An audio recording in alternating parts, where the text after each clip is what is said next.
Oi, gente, boa tarde, tudo bom? Muito bom, muito bom. Obrigada aí pelo tempo, pela atenção de vocês. A gente vai falar um pouquinho sobre o futuro da alimentação, sobre alguns olhares, né? Eu trouxe uma apresentação super curta, a ideia é fazer também um bate-papo. Esse aqui sou eu, tenho os meus contatos, então eu começo com os contatos que fica mais fácil. Oi, Tonico, oi, Rica, tudo bom? Então, tá bom. Então, gente, a ideia aqui é a gente fazer, de fato, um bate-papo, conversar, trocar ideias sobre as direções que a gente enxerga aí para o setor de alimentação fora do lar. Vou contar rapidamente sobre mim. Eu tenho uma carreira voltada para o setor de alimentação. Faz 27 anos que eu trabalho nesse mercado. Eu me formei em nutrição, depois trabalhei na área de marketing, depois trabalhei na área comercial e hoje eu tenho uma empresa, já há 13 anos, de consultoria, e o nosso objetivo maior é apoiar o mercado de alimentação nas evoluções, né? Não sei, quando vocês chegaram hoje, lá fora tem um espaço que chama Printer Chef, né, onde tem carne impressa, carne vegetal impressa, e vai ter um concurso lá, Masterchef, a gente está apoiando essa iniciativa também, e tem algumas degustações super legais sobre esses alimentos mais tecnológicos, né, plant-based, alimentos que são preparados a partir de tecnologia, como é o caso da Vapsa também, que vale a pena vocês conferirem, tá bom? A minha apresentação, eu vou deixar rodando um vídeo aqui, a gente vai conversando sobre o tema, tal, porque eu acho que vai ficar mais dinâmico e mais legal, deu certo? Deixa eu ver se vai funcionar aqui para mim. Senão, ele vai colocar lá. Vamos lá. Pronto, a primeira rodada vai dar certo, né? Muita fé aqui. Gente, é o seguinte, aqui eu vou contar para vocês algumas tecnologias que a gente pode implementar no setor de alimentação, no setor de tanto da gestão quanto dos alimentos, né? Isso aqui foi um evento que nós organizamos, participamos em conjunto aí com os gestores aqui, inclusive da Campus, onde a gente trouxe algumas das principais direções do mercado de alimentação. Vocês estão vendo ali, né, uma das primeiras imagens era a mixologia, né? Esse é um dos grandes pilares quando a gente pensa em gastronomia, quando a gente pensa no futuro de hospitalidade. As pessoas, elas querem se sentir bem, se sentir acolhidas, e os drinks têm um pouco desse papel. Depois a gente vai passar aqui, vou mostrar um pouco para vocês da história dos pedidos digitais, né? Isso é básico hoje, né? Especialmente para quem é mais jovem, mas esse é um processo muito importante de evolução dentro do setor de alimentação. Falando especificamente sobre esse ponto, né? Sobre a questão de pedidos, esse é um formato que apoia demais os negócios de alimentação na sua evolução, né? Quando a gente pensa que, puxa vida, eu consigo entender, compreender os hábitos da pessoa, o tempo que ela leva para escolher um prato, tudo isso faz a diferença na gestão e no resultado daquele negócio. Aqui eu vou misturar várias referências, o que a gente chama de front of the house, né, o que está acontecendo na frente do cliente, na frente do consumidor, quando a gente está no bar, no restaurante, a gente enxerga, e o que está acontecendo no back of the house, ou seja, coisas que acontecem e que são fundamentais em termos de gestão, e que cada vez mais a gestão de um negócio de alimentação ou a gestão do alimento, ela depende cada vez mais da tecnologia, depende cada vez mais de informação, né, rica e sofisticada para que a gente possa chegar lá. Isso aqui, por exemplo, é um sistema onde a gente consegue acompanhar todos os indicadores de um restaurante. Consumo de água, consumo de energia elétrica, o consumo, a produção de resíduos, né? Então, é muito mais do que efetivamente a gente olhar e entender o cardápio do dia. É, de fato, a gente entender como é que a gente faz essa gestão. Por que isso é tão importante, né? As pessoas se alimentam todos os dias, né, de várias formas, né? Enfim, às vezes você procura a conveniência, você precisa de um delivery, às vezes você procura a sofisticação, é um outro momento no seu dia, né, você quer relaxar. Então, é muito importante essa multi-integração da informação com que, de fato, vai para o prato das pessoas, vai ser transformado em experiência. Aqui, voltando aqui, esse ambiente, né, ele foi construído ali para que as pessoas tivessem a sensação de que elas estavam num restaurante, como é o caso lá do Printer Chef. Aqui tem um pouquinho de quem estava com a gente lá, mas o objetivo principal aqui é a gente falar um pouco dessas tecnologias. Esses alimentos que aparecem bem aqui na entrada são alimentos que são esterilizados. Por que isso é importante hoje quando a gente pensa na alimentação? Os apartamentos, existem um grande movimento, né, na verdade, voltado para a redução desse déficit imobiliário que a gente tem no Brasil, de oferecer para as pessoas casas menores, né? Então, os estúdios, os lofts, as casas muito menores. Quando a casa é menor, a geladeira é menor também. Então, tudo que a gente tinha muito mais refrigerado passa a exigir um outro processo de conservação, né?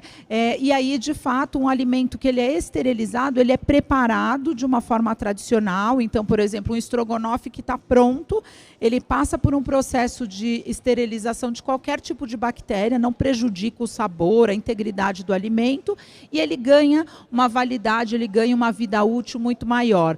Isso nos permite ter o produto no armário e ter o nosso frigobar ali pequenininho para o nosso iogurte, para a nossa fruta, para a carne, para aquele produto que efetivamente exija isso. E, ao mesmo tempo, eu tenho a conveniência, eu tenho a comodidade. Então, assim, o mercado de alimentação, ou a alimentação de uma maneira geral, ela hoje é cada vez mais polarizada, né? A gente tem um olhar muito forte sobre o que é fresh.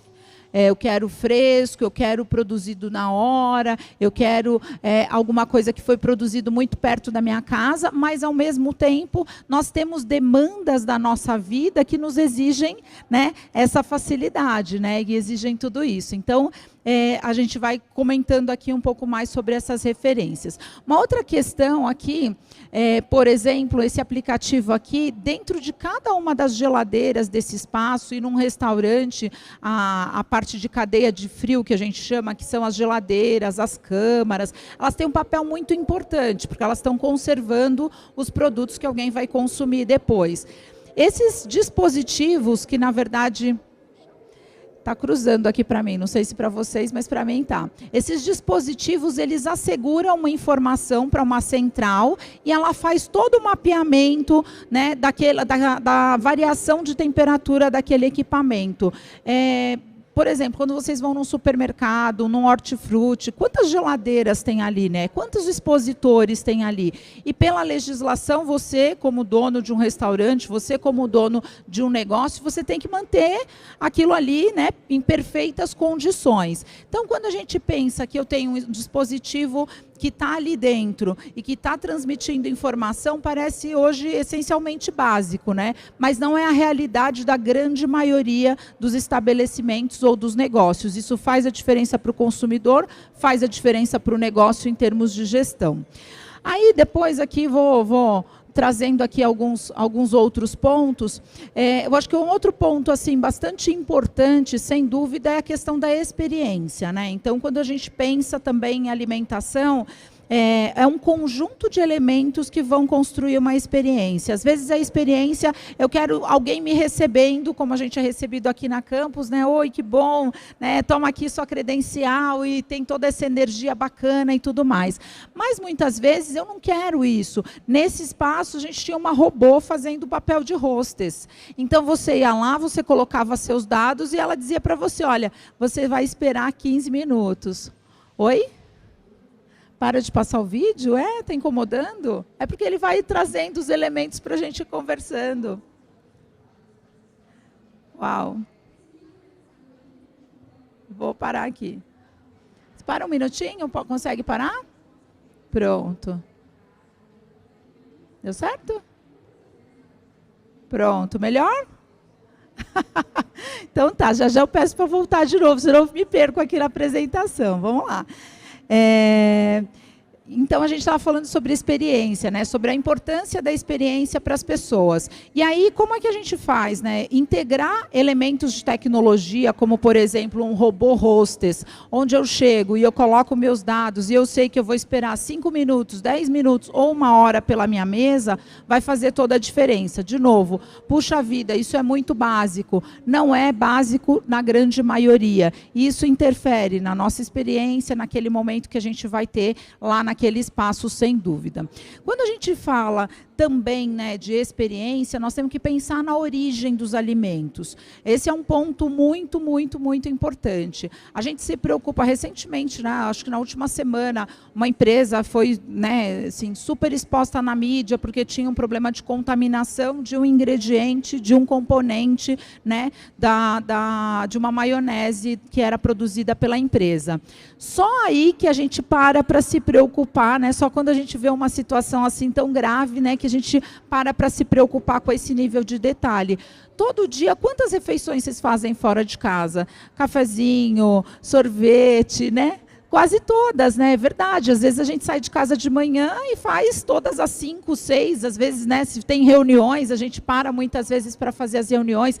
Então, sem dúvida, a questão da origem e esse controle, essa rastreabilidade, sem dúvida, vai ser cada vez mais importante e fundamental. Hoje, falando de alimentação, nós temos algumas grandes vertentes, né? Eu tenho as pessoas que querem uma alimentação tradicional com boa qualidade de origem, e eu tenho as pessoas que querem uma nova alimentação, por exemplo, plant-based, né, baseada em plantas, 100% vegana. E aí o 100% vegano, ele não necessariamente precisa ser um produto processado pela indústria, né? Então tem o vegano que ela é uma Bela Gil, né, por exemplo, que prepara tudo do zero, que vai lá na horta, escolhe os ingredientes e tudo mais, e tem uma boa parte da população que não tem essa disponibilidade ou não tem essa habilidade mais do que isso, né?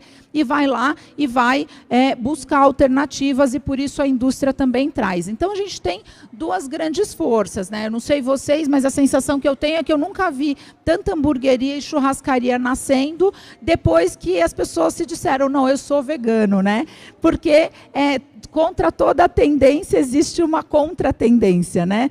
Então é muito importante a gente ir observando isso. E ao passo que quem tem uma alimentação tradicional, quem está buscando uma alimentação saudável e equilibrada, ela também está preocupada com a origem, com a quantidade de agrotóxico que vai nesse produto, se o produto é orgânico, se o produto não é orgânico. Então, aqui a gente tem uma questão de múltiplos debates para a gente trazer sobre o tema de alimentação, e aí queria até provocar vocês assim, um pouco sobre as percepções de vocês sobre esse momento do mercado. Onde é que a gente está agora? Assim, está cada vez mais perto do mundo ser mais vegano, está ainda muito longe? Qual que é a sensação de vocês? Fala aí, por favor, me ajudem.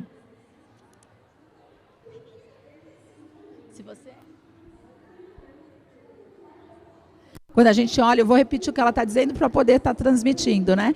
Ela está dizendo que quando a gente olha ali fora, está muito mais longe, não é isso?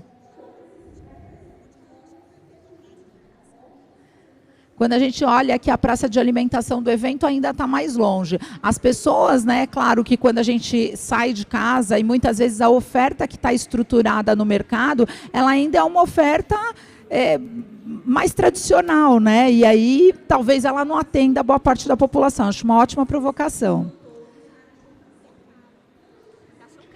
Pronto, pode falar. Pode falar. Melhor. Obrigada. Tempo, né? Que é curto para estar preparando. Perfeito. E é uma alimentação cara. Perfeito, perfeito. Sem dúvida. Quanto mais, quando a gente fala em um novo conceito, uma nova tendência, ele precisa de escala, né? Quanto mais escalado for esse movimento, mais barato esse produto vai ficar. Mas você está correta. Nesse momento, muitas vezes custa mais caro consumir um produto plant-based do que um produto à base animal. Pode falar. Mas existe uma ideia cada vez mais forte, mais crescente, até mesmo uma preocupação, né, com a atmosfera, a emissão do gás metano, né, por parte dos animais ruminantes. Então, eu penso que essa ideia, nessa nova geração, é uma ideia crescente. Eu percebo assim. Perfeito, muito bom. Excelente ponto. Sem dúvida, para cada um de nós tem um momento de virada de chave, né? Tipo, puxa, eu estou preocupado, tem gente que é pelo peso, tem gente que é pela saúde, tem gente que é pela questão ambiental. Sem dúvida, a gente pode ter vários inputs. E tem gente que vai falar, eu estou preocupado com tudo isso, mas eu vou continuar comendo meu churrasco porque eu gosto e acabou, né? Então, assim, tem um pouco de tudo isso. Você ia falar? Não? Pode falar. Oi, Cristina, tudo bom? bem? Prazer. Deixa eu te falar, em relação à questão da origem. Pronto, diga. Aí houve, né, você citou aí a questão, né, do alimento aí, que a gente tem que ter esse cuidado e que principalmente, né, as indústrias, né, que produz e repassa para o consumidor. Caso esse consumidor se contamine com um desses alimentos, o que a defesa do consumidor pode fazer por ele quando ele se contamina com um desses produtos? Perfeito, perfeito. Eu vou aproveitar só para trazer um ponto ainda adicional. A gente tem a indústria que coloca o produto na prateleira do supermercado e a gente tem milhares de operadores, desde a moça que faz a tapioca lá na rua, até o restaurante mais sofisticado que tiver aqui em Brasília, que também é um transformador desse alimento, né? Então também tem um risco. Sem dúvida, o consumidor ele tem direitos e todo mundo que produz determinado alimento, ele é responsável por isso. Então, de fato, o consumidor ele tem que buscar essa empresa e a empresa, normalmente, toda empresa recolhe o produto, troca o produto, repõe, né? Às vezes até com uma quantidade adicional aquele produto. Até nesse caso em especial, me parece que era um item que ele não era passível de gerar um mal à saúde das pessoas, entende? Ele estava um item vencido, mas ele não era passível de gerar alguma coisa que a pessoa passasse mal. Mas diariamente, por exemplo, alguém falou aqui, eu estava falando, quantas refeições você faz de casa? Fora de casa? Todas, né? Muitas. A chance da gente ter esse problema é muito frequente. Tanto às vezes, quando a gente sai do transporte público, não sei vocês, o que a gente faz? Vou comprar alguma coisa da lata ou do pacotinho, que é mais garantido, né? Porque aí você tem uma preocupação que o risco de contaminação é menor. Pode falar. Eu acredito que o plant-based ele veio para ficar. Super. Né? Ele está em crescimento, talvez já está se estabilizando. E acredito que aí algumas outras tendências vão se somando, né, a essa tendência. Como alguém falou da questão do meio ambiente, né? Então, acredito que essa está muito em alta, né, por conta das ODS até 2040, algumas legislações, do plano de gerenciamento de resíduos, enfim. Perfeito. Mas aí eu acho que é mais ou menos isso. Talvez meio ambiente agora... Não sei se é porque eu estou fazendo minha pesquisa de mestrado nisso, então só penso nisso. Mas eu acho que é o que está em alta agora. Muito bom, sem dúvida. O tema de meio ambiente é um tema que nos preocupa sempre, especialmente quando a gente vê alguma situação de desastre, alguma coisa muito grandiosa, mas ele permeia o nosso dia a dia e o que é muito positivo é que as escolas também têm trabalhado cada vez mais cedo com as crianças, né? Então, o nível de consciência ambiental de quem fez o prézinho 40 anos atrás, como eu, é totalmente diferente, por exemplo, do meu filho, que tem 17 anos e terminou a pré-escola, né? O prézinho não existe mais, mas assim, a pré-escola há apenas 10 anos atrás. E você está certa, eu acho que assim, é uma onda muito importante, porque não tem o plano B para o mundo, né? Só tem esse aqui, né? Pelo menos por enquanto, até a gente ocupar Marte, só tem esse aqui. Então, a gente tem que se virar e tem que fazer as coisas acontecerem. Acho que uma provocação interessante que você está trazendo sem dúvida, que a gente vai ter uma inundação de possibilidades, né? Eu me lembro, antigamente, as pessoas quebravam os ovos, faziam a medida da farinha, colocavam açúcar para fazer um bolo de chocolate. Taraná, taraná. Depois a gente foi para o bolo de caixinha. Depois a gente foi comprar o bolo pronto na dona Alzira, né? Na vovó Alzira. E hoje em dia tem o bolo congelado que você leva para sua casa e está tudo perfeito para você. Então, sem dúvida, é um processo evolutivo. E do desperdício que eu tinha lá atrás, quando eu quebrava o ovo, farinha, blá, blá, e às vezes eu errava a receita. E hoje eu tenho um produto sempre perfeito, que às vezes vai chegar na minha casa já fatiado, congelado em pequenas fatias, que eu vou tirando da geladeira, do freezer, né? Ali aos pouquinhos, e olha a otimização que eu fiz, eu não vou ter resíduo daquele bolo, não comemos tudo, vai para o lixo, né? Depois de 3 dias, 4 dias, pode até embolorar. Então, sem dúvida, né, a gente está num processo grande de transformação. Hoje a gente usa um termo que é flexitariano, vocês já ouviram esse termo? São as pessoas que são cada vez mais flexíveis às experimentações. Então, assim... não sou vegana, mas eu comeria uma pizza com queijo de, né, plant-based.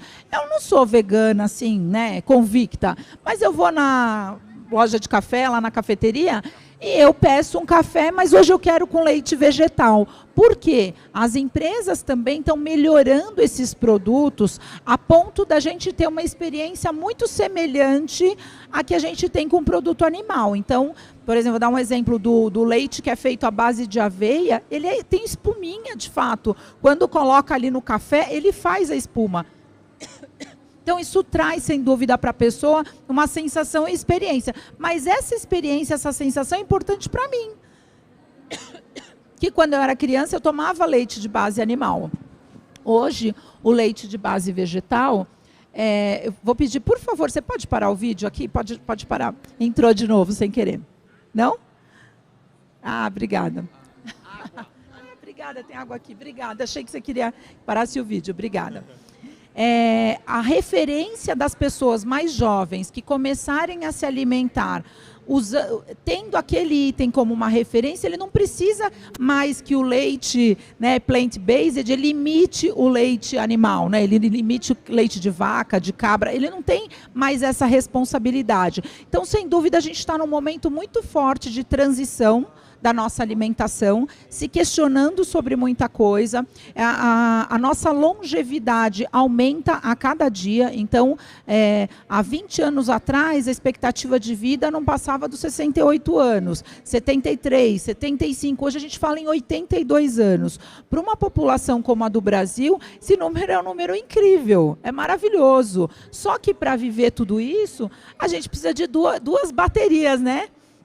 A gente precisa da bateria até os 50 e dos 50 para frente tem que ter uma bateria nova. Gente, são mais 32 anos. É uma outra vida adulta de novo. E aí você precisa estar bem. E aí essa transformação da nossa alimentação, sem dúvida, também vai contribuir para isso, né? A gente brinca que, claro, a gente tem o direito e deve experimentar muitas coisas nas nossas vidas, mas o tempo todo a gente também precisa se questionar do que é importante, do que vai nos levar à frente. Então, queria, de novo, aqui já olhar aqui o tempo, como é que a gente está aqui de tempo. Tem os rigores aqui dos nossos horários, não consegui achar aqui, pronto. Para fazer uma conversa, uma provocação aqui com vocês, para vocês irem lá na área do Printer Chef, para vocês degustarem. Tem manteiga vegetal, não sei se vocês já viram, tem queijo à base vegetal, tem pão de quê, que é um pão de queijo, que enfim, não vai queijo. Tem vários itens, né? Tem um produto como o da Vapsa, que ele é produzido e posteriormente esterilizado. Então, sem dúvida, gente, eu acho que assim, a gente está num momento cada vez mais forte como sociedade, onde a gente precisa tomar decisões, às vezes populares, às vezes impopulares, e aí tem algumas questões que estão ligadas desde nascimento até a idade adolescente, e depois, quando a gente é adulto, como é que a gente vai olhar daqui para frente o nosso futuro, né? Comecei falando sobre a gestão, restaurante e tudo mais. A gente faz esse passeio aqui sobre as tendências de alimentos, e existem muitos chefes de cozinha que têm apoiado demais isso, porque quando a gente, nas gerações anteriores aqui a muitos de vocês, a nossa referência eram nossas avós. As bisavós que cozinhavam e tudo mais. As nossas mães cozinhavam muito menos. A gente, né, eu tenho 46 anos, cozinha muito menos. As meninas que são mais jovens cozinham menos ainda, os rapazes idem. Então, o que vai acontecendo? Vai gerando um distanciamento em relação à questão da alimentação. E aí a gente precisa ser influenciado por alguém. E aí, sem dúvida, ou a indústria nos influencia, ou os chefes de cozinha nos influenciam. O que a gente tem de oferta, ela falou, puxa, lá fora a oferta está muito desenhada nessa forma, mas a gente vai numa praça de alimentação de shopping center hoje em dia, a oferta já está completamente reconfigurada. Você já passa a encontrar, a identificar esse tipo de alternativa. E aí, né, especialmente os campuseiros e campuseiras de plantão aqui, que são as pessoas que codificam, que ajudam a gente a entender o futuro de uma forma geral, do ponto de vista de tecnologia, é muito importante que vocês pensem em soluções e alternativas de conectar isso tudo, né? De como é que, por exemplo, puxa, eu tenho uma dieta saudável, qual é o benefício real que eu tenho? Porque assim, é muito fácil quando você tiver 80 anos, você fala, olha, eu comi bem a vida inteira, hoje eu tenho 80 anos, eu estou muito bem. Mas não dá, quando você tem 22, 25, 30, né? Você não está enxergando ainda isso tudo. Então, como é que a gente, eventualmente, com a tecnologia, pode deixar isso mais transparente? Existem aqueles aplicativos para medir, né, o seu pulso, quantidade de passos que você deu e tudo mais, mas a gente espera muito mais. Então, queria deixar uma provocação aqui para vocês que estão pensando a tecnologia, estão pensando o futuro. Como é que a gente vai trabalhar isso tudo? Vai trabalhar a demanda e a vida das pessoas integradas às novas necessidades em relação à alimentação. É isso, gente. Obrigada pelo tempo de vocês, obrigada por esse bate-papo por aqui. Queria agradecer super. Muito beijo aí para vocês. Parabéns aí para todo mundo da Campus. Evento maravilhoso. Obrigada, gente. Estou aqui por aqui se alguém quiser conversar, pessoal. A gente tem 2 minutos de pergunta, se alguém tiver alguma. Tem vários minutos, tem aqui, olhei aqui. Tô certinho, eu estava preocupada que ele é bravo. Ele falou assim, você já está no horário, você tem que começar. Tá? Ó, Ricardo. Oi, boa tarde. Boa tarde. Quando você fala a respeito dessa inovação, né, na comida de uma forma mais prática, saindo da refrigeração da nossa geladeira, indo para os armários, eu falo de forma particular, eu sou muito alérgica a conservantes, corantes. Uau! E aí eu fico me perguntando como que vai ser essa alimentação? Cada vez mais eu encontro muito mais esses produtos nos alimentos do dia a dia. Sim. Eu sou da geração que não cozinha. Muito bom. Come tudo na rua. E aí, assim, eu sinto de forma precisa na saúde essa rotina fora de casa e esse excesso de produtos que as indústrias, de uma certa forma, impregna de uma forma da conservação. Perfeito. O que você me fala, assim, de alimentar de uma maneira mais saudável, mas fugindo um pouco desse excesso de corantes Perfeito. e conservantes? Você está corretíssima, sem dúvida. Esse é um dos grandes desafios das indústrias, porque, historicamente, a indústria ela tentava imitar ou criar apelos para o consumidor em relação a determinados alimentos. Então, se ele é de morango, ele não tem cor de morango, ele tem que ter uma cor muito, muito forte, que nem parece de morango, mas que é, né, muito ali fortalecida. Essa questão que você tem em relação às alergias é uma questão que a gente vai ver cada vez mais, muito, muito, muito mais. Porque, historicamente, né, o nosso corpo, as células, elas vão criando memórias. E aí, a cada geração que nasce, ela nasce com a memória da célula da mãe, do pai, do avô, né, enfim, vai trazendo essa memória. Então, infelizmente, a gente foi estimulado negativamente com esse tipo de ingrediente, com esse tipo de produto, e hoje existe um movimento muito importante, inclusive aqui vai acontecer, já está acontecendo aqui no Brasil, que é uma mudança de rotulagem. A gente tem informações na rotulagem de uma maneira mais explícita, já tem, mas assim, bem pequenininho. É só se você for de fato alérgico, você quiser olhar ali. Mas eu tenho ali hoje uma obrigatoriedade por lei de deixar muito claro que aquele produto é muito rico em açúcar, é muito rico em gordura, em sódio e provavelmente daqui a pouco os alérgenos. Só que também tem essa questão que é muito difícil de resolver, que é, às vezes, uma coisa que você tem alergia não é a coisa que a maioria das pessoas tem. Então, agora, os processos de produção de alimentos também têm evoluído muito. E uma coisa que aconteceu muito boa na pandemia, é horrível falar isso, mas assim, né? Foi muito boa. O consumidor brasileiro derrubou o preconceito que nós tínhamos em relação ao alimento congelado. Um alimento congelado, ele não precisa de outro conservador. O frio é o melhor conservador que a gente pode ter. Então, eu não preciso colocar nenhum corante, nenhum aditivo, nada. Eu terminei aquele produto, eu congelo. Claro que numa indústria ultra congelamento, é uma qualidade, né, incrível de congelamento. E isso dá para a gente o menor risco das pessoas terem alergia. Então, assim, se eu pudesse te dar uma dica, se você tiver que comer alguma coisa, escolha alguma coisa que está congelada, porque a chance dele ter qualquer conservante é muito menor, né, do que efetivamente um produto que está no saquinho, porque aquele produto do saquinho, ele de fato precisa de algum conservador adicional, tá? Qual é a sua opinião sobre os alimentos geneticamente modificados? Uau, essa pergunta é uma pergunta difícil de responder. É difícil não, né? Na verdade, assim, por que esses alimentos geneticamente modificados surgiram, né? Eu acompanho, eu sou uma pessoa que acorda domingo de manhã para assistir Globo Rural, né? Os alimentos, eles precisam cada vez mais ser produzidos numa escala maior, porque a população mundial não para de crescer. O Brasil, se eu não me engano, está entre os top 5 de exportação de alimento, né, mundo afora.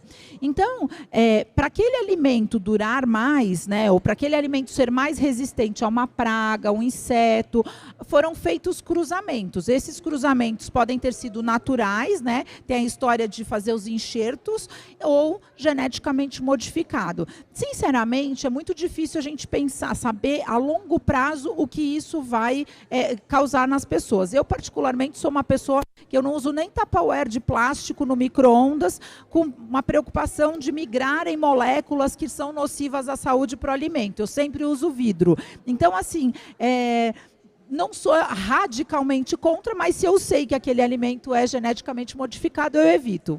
Né? Eu tenho formação de nutricionista, então eu acabo evitando. Mas do ponto de vista de escala, pensa assim, olha, as pessoas estão passando fome, ou a gente precisa alimentar essas pessoas todas. O que a gente vai fazer? Eu preciso produzir alimentos mais resistentes. E esse é, sem dúvida, um dos caminhos. Porque se a gente fosse trabalhar, puxa, vou colocar sementinha lá, esperar chover e tudo mais, infelizmente não vai acontecer com esse tamanho de população que a gente tem no mundo hoje, tá?